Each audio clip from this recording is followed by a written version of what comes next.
Let's talk now to Gil Dickmann, cousin of slain Hamas hostage Carmel Gat. Obviously, there's an awful lot of conversations going on at the moment about why the hostages can't be freed. An awful lot of conversations about no issue for the recognition of Palestine until the hostages are freed. Hamas have apparently agreed to a ceasefire deal in the last 24 hours, but of course we've seen that before. And Israel right now announcing plans to reoccupy Gaza City. Gil, a very good morning to you. Good morning. Thanks very much for joining us. What do you make of this latest ceasefire deal which Hamas has agreed to, in which half the hostages being held in Gaza will be freed in return for more Palestinian prisoners to be released? Oh, well, it's sometimes hard to know what the confirmation of Hamas really means, because they're saying that they agreed to something, but then when you read the details, you understand that it's actually not an actual agreement. For me, as an Israeli citizen, what I'm focused at is that my government does not miss the chance to actually get hostages out. You know, just a year ago, my cousin was murdered in captivity, and we know that there were chances to release her that my government missed. And Hamas is to blame for her kidnapping. Hamas is to blame for her murder, of course. But if there are there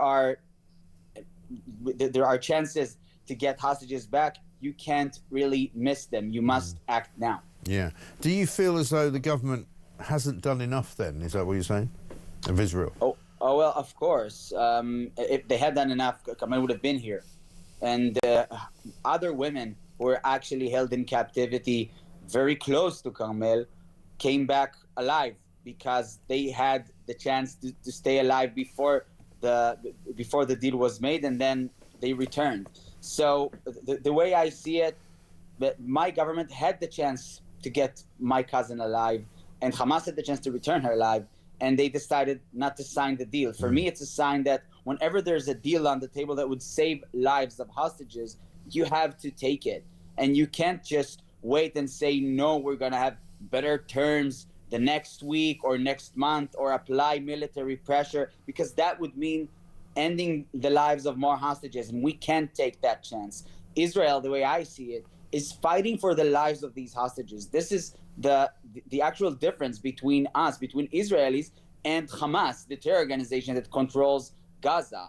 They believe in sacrificing lives of innocent people on both sides of the border. Yeah. And we, as Israelis, believe in life. This is what we're fighting for. Unfortunately, Netanyahu doesn't always understand this. Now, it looks like sometimes he focuses on occupying Gaza more than on releasing the hostages. I hope he changes his mind and signs the deal for all the hostages. Do you have any sympathy for his situation, though? Because obviously he feels, I assume, that, you know, he can't give in to Hamas either. He doesn't want to give them any kind of power, if you like, over, you know, over Israel.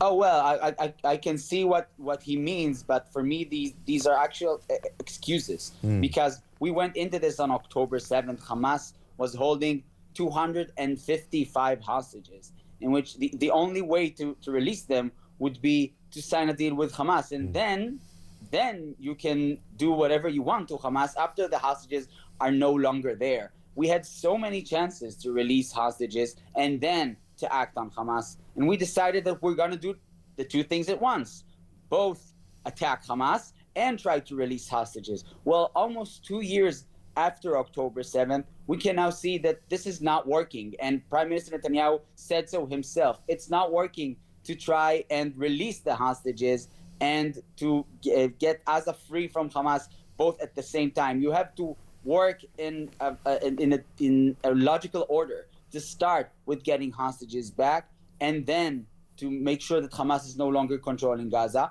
What happens right now is that after 2 years, Hamas is still in Gaza and hostages are still in Gaza. My cousin will never return home, and this is a failure.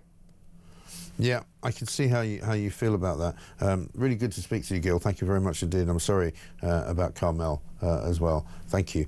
Cousin of slain Hamas hostage Carmel Gat there, Gil Dickmann, saying, you know, he really wishes that Netanyahu would do better getting all the hostages out. The latest peace deal supposedly means that half of the hostages will come out. I mean, it's a terrible situation, it really is.